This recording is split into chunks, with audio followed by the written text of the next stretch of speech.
Hello student, good morning. आप सभी कैसे हो? आशा करता हूँ कि आप सभी अच्छे होंगे। श्री करणी विद्या मंदिर उच्च माध्यमिक विद्यालय पोखरण के डिस्टेंस लर्निंग प्रोग्राम में आप सभी का स्वागत है। So welcome back to our fourth chapter.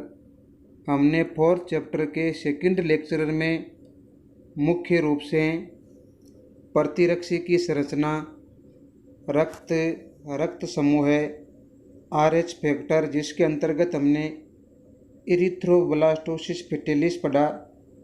आज हम नया टॉपिक पढ़ेंगे जिसका नाम है रक्तदान, ब्लड ट्रांसफ्यूशन। देखिए, किसी एक व्यक्ति का खून दूसरे व्यक्ति को चढ़ाने की क्रिया को हम रक्तदान कहते हैं। सर्वप्रथम रक्तदान 15 जून 1667 ईस्वी को फ्रांस के चिकित्सक डॉक्टर जीन बैप्टिस्ट डेनिस के द्वारा संपादित किया गया। उन्होंने एक 15 वर्षीय बालक में भेड़ का खून चढ़ाया था। तो एक व्यक्ति का खून किसी दूसरे व्यक्ति को चढ़ाया जाता है, उसी प्रकार की क्रिया को हम रक्तदान कहते हैं। तो रक्तदान की जो क्रिया वो सबसे पहले 15 जून 1667 ईस्वी को एक वैज्ञानिक थे फ्रांस के, जिसका नाम था जेन बैप्टिस्ट डेनिस, उसके द्वारा एक 15 साल के बच्चे में भेड़ का खून चढ़ाया था। अब देखिए, अगला है रक्तदान की आवश्यकता, रिक्वायरमेंट ऑफ ब्लड ट्रांसफ्यूशन। तो देखिए, कई परिस्थितियां ऐसी होती है जिनमें रक्त लेने की आवश्यकता होती है। पहली कंडीशन है चोट लगने व अत्यधिक रक्त बह जाने पर।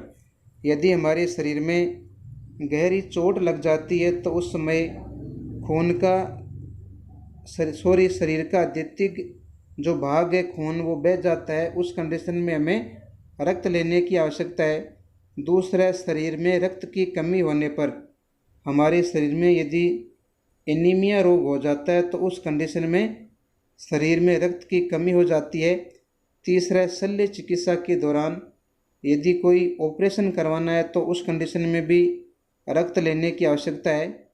चौथा, हीमोफीलिया के रोगियों में। देखिए, हीमोफीलिया एक प्रकार का आनुवंशिक रोग है। इस रोग में शरीर में हल्की सी चोट लगने पर शरीर से रक्त अत्यधिक मात्रा में निकलता है, और यदि वो निकलता हुआ खून रुकता नहीं है तो व्यक्ति की मृत्यु हो जाती है। इस रोग की जो वाहक होती है वो मुख्य रूप से मादा होती है।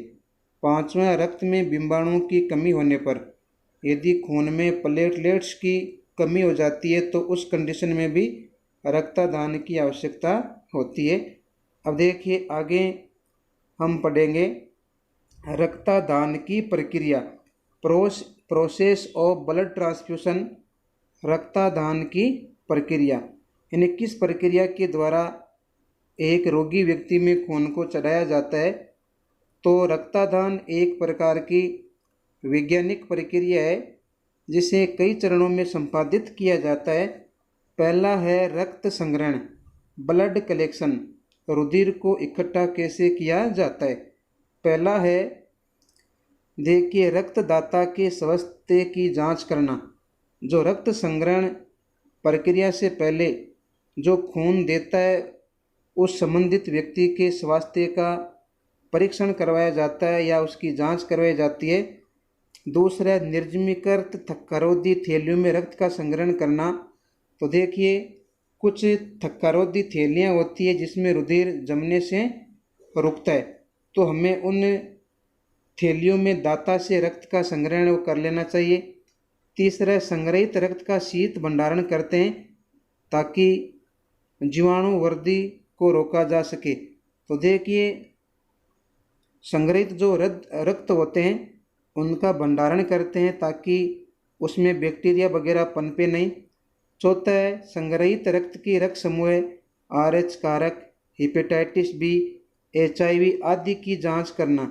जिस व्यक्ति से आप खून ले रहे हैं उसके रक्त समूह को हमें जानना चाहिए, उसका जो RH फैक्टर है वो भी हमें देखना चाहिए। और वो किसी भयानक बीमारी जैसे हेपेटाइटिस और HIV इत्यादि रोग से ग्रसित नहीं होना चाहिए। पांचवा, रक्तदाता में 2 से 3 दिन में प्लाज्मा की पुनः पूर्ति हो जाती है। यहाँ पर नाम आया है प्लाज्मा। देखिए प्लाज्मा क्या है? प्लाज्मा रुधिर का तरल भाग होता है।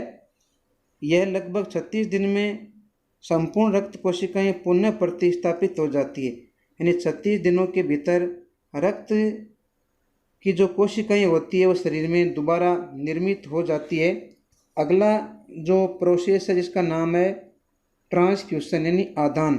देखिए एक व्यक्ति या पशु का रक्त, या मैं यूँ कहूँ कि रक्ताधारित उत्पाद दूसरे व्यक्ति या पशु के परिसंचरण तंत्र में स्थानांतरित करने को हम खून चढ़ाना यानी ब्लड ट्रांसफ्यूशन कहते हैं।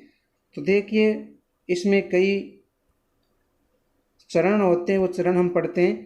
पहला है सर्वप्रथम ग्राही व दाता के रक्त समूह का मिलान करना चाहिए। तो देखिए सबसे पहले जो रुधिर दे रहा है और जो खून ले रहा है उन दोनों रक्त समूह की हमें जांच करनी चाहिए। दूसरा, रक्त चढ़ाने से केवल 30 मिनट पहले ही रक्त को शीत भंडारण से बाहर निकाला जाता है। जिससे रोगी को खून चढ़ाना होता है तो 30 मिनट पहले ही रक्त को जिसमें आपने खून को भंडारण किया उसे बाहर निकाला जाता है। तीसरा, अब प्रवेशनी की सहायता से रक्त ग्राही के शरीर में प्रवेश कराया जाता है। तो देखिए कई प्रकार की टेक्निक होती है, उसके द्वारा रक्त जो ग्रहण करने वाला होता है उसके शरीर में रुधिर को प्रवेश कराया जाता है।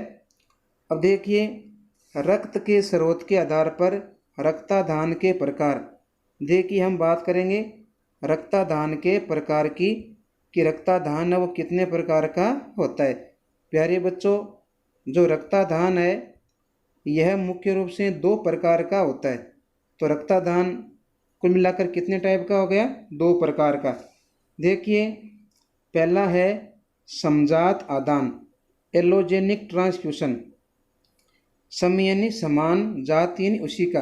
देखिए ऐसा आदान जिसमें अन्य व्यक्तियों के संग्रहित रक्त का उपयोग किया जाता है, यानी इस प्रक्रिया में किसी अन्य व्यक्ति का जो खून है वो चढ़ाया जाता है। दूसरा, समजीवी आदान, ऑटोजेनिक ट्रांसफ्यूशन।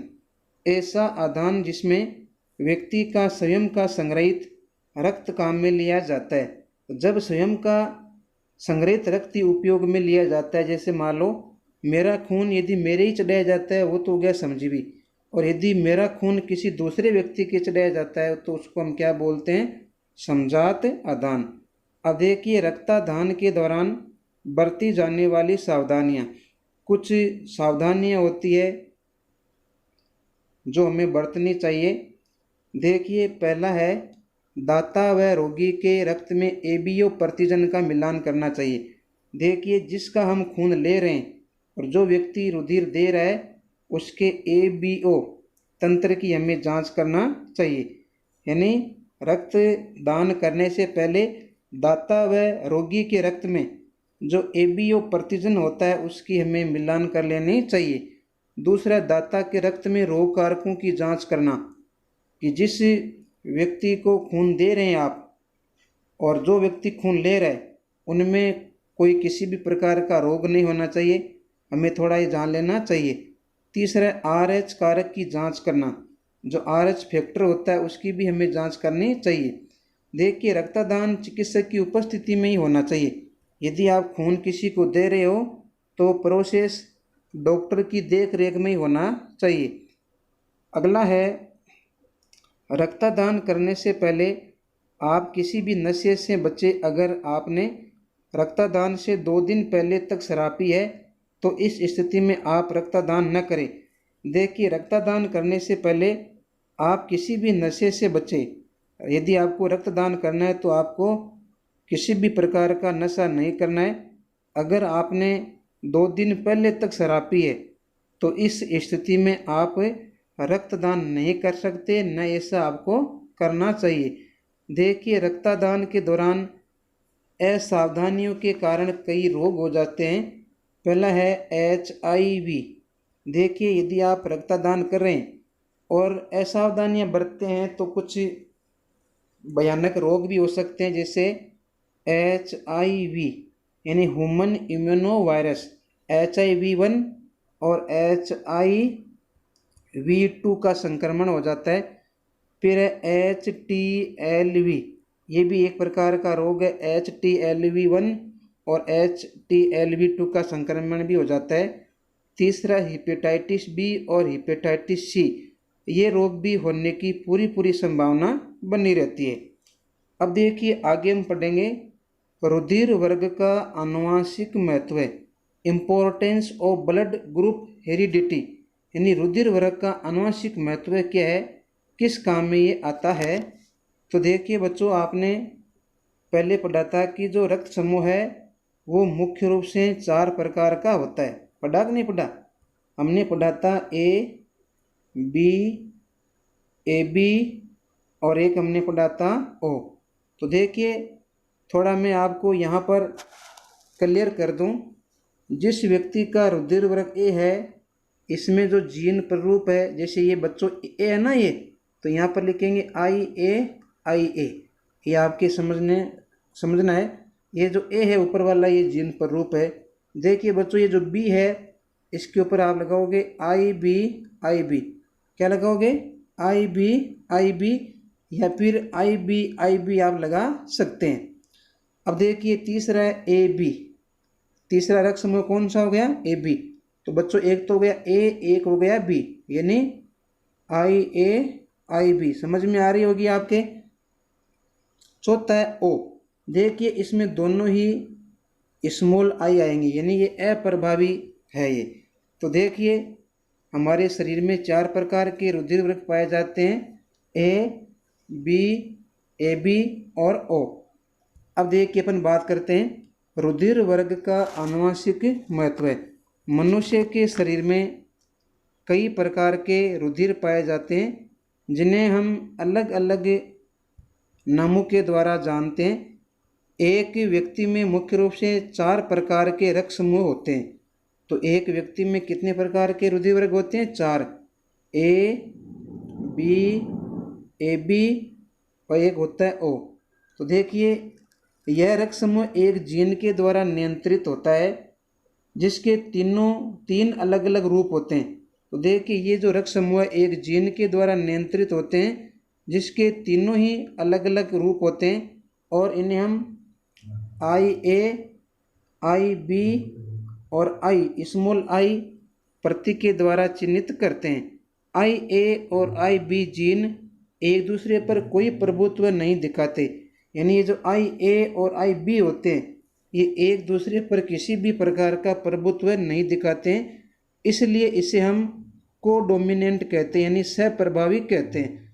हालांकि IA और IB दोनों ही जीन I पर प्रभावी होते हैं, यानी जो IA और ये जो IB होते हैं ये स्मॉल I के ऊपर क्या होते हैं?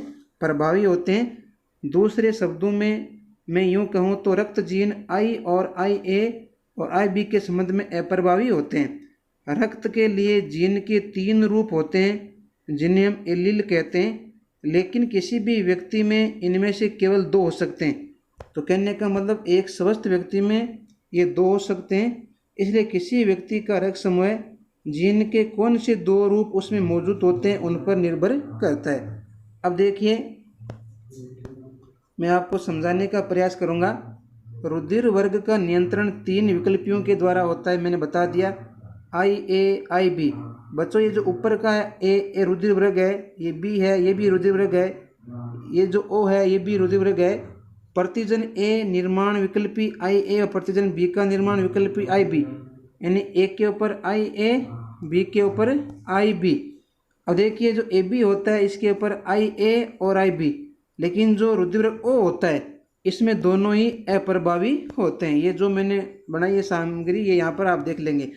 रुधिर वर्ग की सहायता से हम पैतृक संबंधी विवाद, रक्तदान, आनुवंशिक रोग, हीमोफीलिया आदि का इलाज किया जाता है।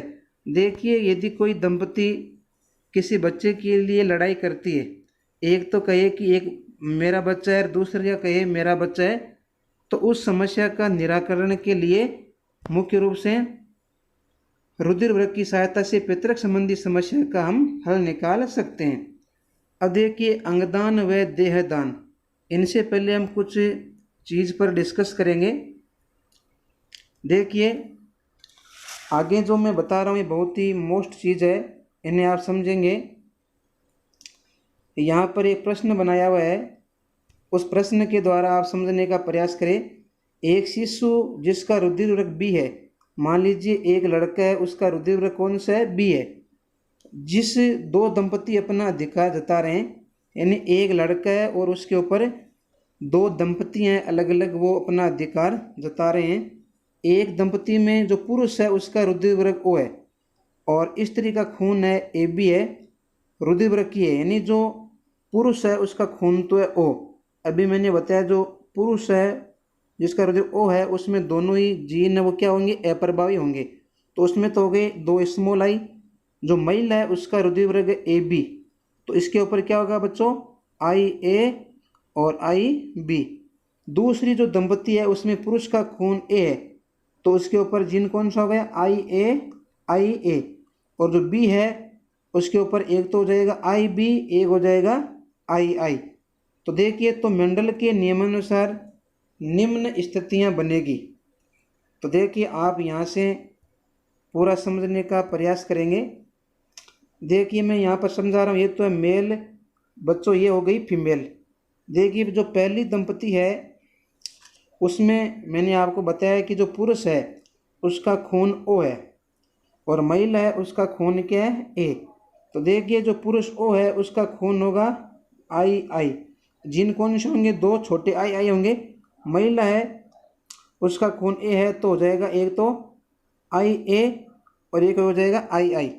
तो देखिए ये जो आई है ये तो करेगा इसके साथ में क्रॉस, फिर ये करेगा बच्चों इसके साथ में क्रॉस, ये करेगा बच्चों इसके साथ में, और ये करेगा इसके साथ में। समझ में आ गई होगी या दोबारा समझाऊं? अब आपको मैं दोबारा समझाता हूं। ये तो पुरुष है और ये है महिला, तो इसमें तो होंगे दो स्मॉल आई और इसमें होगा आई। तो देखो बच्चों यहाँ पर आई है, यहाँ पर भी आई है, यहाँ पर भी दो विकल्प भी बनानी है, आई ए, यहाँ पर आई। अब इस छोटे आई को इस ए के साथ में क्रॉस करवाना है तो क्या बनेगा, आई ए आई। फिर इसको करवाना है आपको इसके साथ में, तो क्या बनेगा, इसके साथ में, तो दोनों ही छोटे आई। फिर कराना है आपको इसके साथ में, फिर आपको करवाना है इसके साथ में। तो कहने का मतलब यहाँ पर ये निष्कर्ष निकलता है, देखो इस प्रकार से बनेंगे, आई ए आई और ये छोटा आई। तो देखिए आई ए यानी ए ग्रुप इसका है, ये जो आई है ना डबल, यहाँ पर ओ ग्रुप है, और ये जो आई है यहाँ पर है ए ग्रुप, और जो ओ है ये जो दो छोटे आई है यहाँ पर बनेंगे ओ ग्रुप। अब देखिए ये तो हो गई पहली दंपति। अब अपन बात करते हैं दूसरी दंपति। दूसरी दंपति में जो मेल है उसका खून तो है ए वर्ग का, जो फीमेल यानी महिला है उसका हो गया ए बी का। तो बच्चों आप समझेंगे ध्यान से, आई ए है तो यहाँ पर होगा आई ए, यहाँ पर हो जाएगा आई। ए बी है तो यहाँ पर देखिए आई ए क्या बनेगा, आई बी। अब आपको क्या करना है, इसके साथ में क्रॉस करवाना है, तो क्या बनेगा, यहाँ पर भी ए है यहाँ पर भी ए है, तो क्या बनेगा आई ए। उसका खून कौन सा होगा, ए ग्रुप का। समझ में आ रही होगी बच्चों? अब देखिए ये है,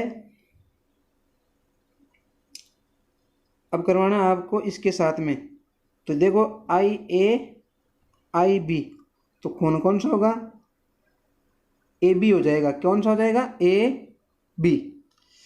फिर देखो ये है, ये इसके साथ में करवाना है, फिर ये इसके साथ में करवाना है। तो कुल मिलाकर यदि अपन बात करें तो रुधिर वर्ग की आनुवंशिकता से हम पैतृक संबंधी समस्या का हल कर सकते हैं। तो दूसरा जो दंपति है उसमें ए और बी रुधिर वर्ग है,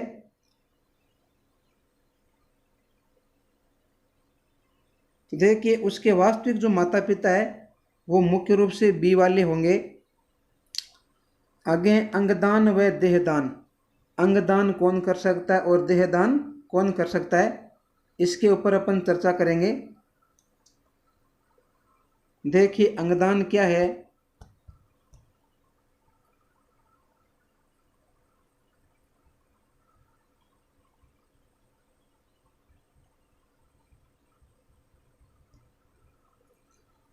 देखिए हम बात करते हैं अंगदान व देहदान। सबसे पहले तो अपन बात करेंगे अंगदान क्या है। देखिए अंगदान व देहदान क्या है। किसी जीवित या मृत व्यक्ति के द्वारा अन्य व्यक्ति को अपना उत्तक या अंग दान करना ही अंगदान कहलाता है। कोई भी जीवित या मृत व्यक्ति है उसके द्वारा कोई उत्तक या अंग दान किया जाता है तो उसको हम क्या बोलते हैं, अंगदान। दाता के द्वारा दिया गया अंग ग्राही के शरीर में प्रत्यारोपित कर दिया जाता है। जो अंग दिया जाता है किसी जरूरत व्यक्ति के शरीर में लगा दिया जाता है। एक मृत देह से लगभग 50 जरूरतमंद लोगों की मदद की जा सकती है। यानी एक मरा हुआ व्यक्ति लगभग 50 व्यक्तियों की हेल्प कर सकता है। अब देखिए अंगदान व देहदान का महत्व है। हमारी मृत्यु के बाद भी हमारी आँखें, गुर्दे, हृदय, फेफड़े, अग्नाशय आदि अंग किसी न किसी ज़रूरतमंद के काम आ सकते हैं। इसे सात्विक श्रेणी का दान भी कर सकते हैं। कहने का मतलब हमारी मृत्यु के बाद भी हमारी आँखें हैं, गुर्दे हैं, हृदय हैं, फेफड़े हैं, अग्नाशय हैं आदि अंग है वो किसी ज़रूरतमंद व्यक्ति के काम आ सकते हैं। उन्हें हम सात्विक श्रेणी का दान कर सकते हैं। देखिए भारत में प्रतिवर्ष लगभग 5 लाख लोग अंगों के खराब होने से मरते हैं। यानी भारत में एक साल में 5 लाख लोग ऐसे हैं जिनकी मृत्यु अंग खराब होने के कारण हो जाती है। अंगदान से मानव ही बच सकता है। तो देखिए अंगदान से समान ही देहदान भी महत्वपूर्ण है। देहदान का मतलब होता है शरीर का दान। देहदान 2 प्रकार से उपयोगी है। मृत व्यक्तियों के शरीर से अंग निकालकर जरूरतमंद लोगों के लगाए जाते हैं। यानी मरने के बाद में व्यक्ति के जो अंग है वो मुख्य रूप से किसी ज़रूरतमंद व्यक्ति को लगाए जा सकते हैं। चिकित्सकीय शिक्षा ग्रहण करने वाले विद्यार्थियों के प्रशिक्षण में उपयोगी है। मृत्यु के 6 से 8 घंटों के अंदर नेत्रदान किया जा सकता है। यानी जब व्यक्ति मर जाता है तो 6 से 8 घंटों के अंदर उसके नेत्रदान का, उनके जो नेत्र होते हैं उनका दान किया जा सकता है। नेत्रदान में मुख्य रूप से जो कोर्निया भाग है, कौन सा भाग, कोर्निया, उनका दान किया जाता है। ये मोस्ट है बच्चों, इनको आप इम्पोर्टेंट लगाएंगे। भारत के कैप्टन लक्ष्मी सहगल ने नेत्रदान किया। साहित्यकार डॉक्टर विष्णु प्रभाकर आदि ने देहदान किया है। जबकि साध्वी ऋतुम्बरा और भारतीय क्रिकेटर गौतम गंभीर आदि ने अपने देहदान की घोषणा की है। तो बच्चों भारत में अंगदान दिवस 13 अगस्त को मनाया जाता है। ये बोर्ड में पूछा गया है। तो भारत में अंगदान दिवस कब मनाया जाता है, 13 अगस्त को। तो देखिए नेत्रदान किसने किया, भारत के कैप्टन लक्ष्मी सहगल ने। और देहदान किसने किया, साहित्यकार डॉक्टर विष्णु प्रभाकर आदि ने देहदान किए। और देहदान की घोषणा किसने की है, साध्वी ऋतुम्बरा और भारतीय क्रिकेटर गौतम गंभीर ने। भारत में अंगदान दिवस कब मनाया जाता है, 13 अगस्त को अंगदान दिवस मनाया जाता है। प्यारे बच्चों हमने 4 लेसन पढ़ लिए हैं। आप इनके साथ साथ में नोट्स बनाएंगे। और मेरा यदि ये वीडियो आपको अच्छा लगा है तो इसे आप लाइक कीजिए, सब्सक्राइब कीजिए और आगे से आगे शेयर कीजिए।